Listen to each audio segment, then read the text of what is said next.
হে এভৰিৱান, মই হিৰঞ্জু আৰু মোৰ প্ৰথমটো মিনি ব্লগলৈ আপোনালোকক স্বাগতম জনালোঁ। তো গুড মৰ্ণিং তো মই আহি পাই গৈছোঁ বৰ্তমান লখিমপুৰত আহি পাই গৈছোঁ। এইফালে লাইন আপটো ইয়াত ধুনীয়াকৈ ৰাখি দিছোঁ। নগাঁৱৰ পৰা যিখিনি মানুহ আহিছে অলমষ্ট সিহঁতে আহি পাই গৈছে। কি নাম? পলাশ ন? আপোনাৰ শংকৰ। মই হিৰঞ্জু।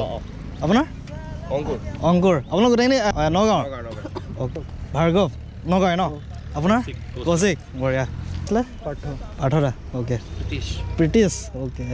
তো মজা লাগিব আজি ৰাইডটো ন? বহুত দিনৰ পৰা মনটো কিবা যেন বেয়া লাগি আছে। ছেইম ৰুটিন, ছেইম দিন, যেন কিবা এটা মিচিং আছিল। সেইবাবে ভাবিলোঁ বাইকখন লৈ অলপ ওলাই যাওঁ। দীঘলীয়া ৰাস্তা, অলপ শান্তি আৰু পাহাৰৰ মাজত এটা নতুন অনুভৱ বিচাৰি। বাইক का जैसे निकालना पड़ेगा ना। তো আহি পাই গৈছিলোঁ এই পাচিঘাটৰ ওচৰত। আমি ইয়াতে খাই ল'লোঁ, ভাতটো খাই ল'লোঁ। কি হৈ গ'ল?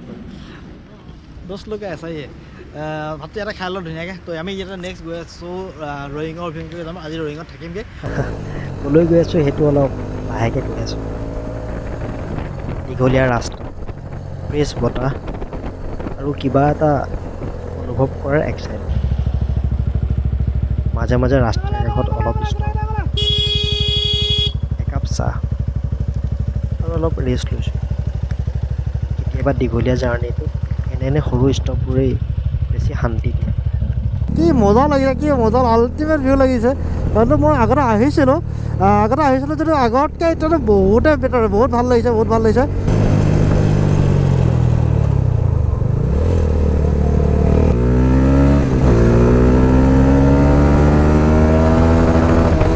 পাহাৰৰ ওপৰত এক্সট্ৰিম কৰ্ণাৰিং হৈ আছে আৰু এইফালে ভিউটো কি মজা আল্টিমেট লাগি আছে ন? আল্টিমেট লাগি আছে ভিউটো। তো ৰয়িং আছেগৈ 20 কিলোমিটাৰ আৰু আনিনি আছেগৈ 240 কিলোমিটাৰ। তো আজি থাকিমগৈ, আমি ৰয়িঙত থাকিমগৈ। দিনটো শেষত এটা নতুন জেগা পালোঁহি। তো আহি পাইছোঁ নামৈয়া ৰিজৰ্ট।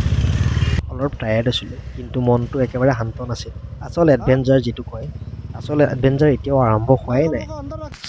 ফাইনেলি আহি পাই গ'লোঁ টেণ্টৰ ভিতৰত। এইটো মজাকৈ টেণ্টটো লগাইছোঁ আমি। তিনিটা আছোঁ। এইফালে আছে বিশাল, এইফালে আছে অজয় আৰু এইফালে মই।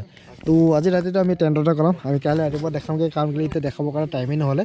ধুনীয়াকৈ খোৱা বোৱা কৰি মেলি এতিয়া বিন্দাছলি আপোনাৰ টেণ্টত আহি গৈছোঁ। তো কাইলৈ ধুনীয়াকৈ দেখাই আছোঁ কোনটো টেণ্টত আছিলোঁ, কেনেকৈ আছিলোঁ। তো আজিলৈ bye bye, good night. Light বন্ধ কৰক।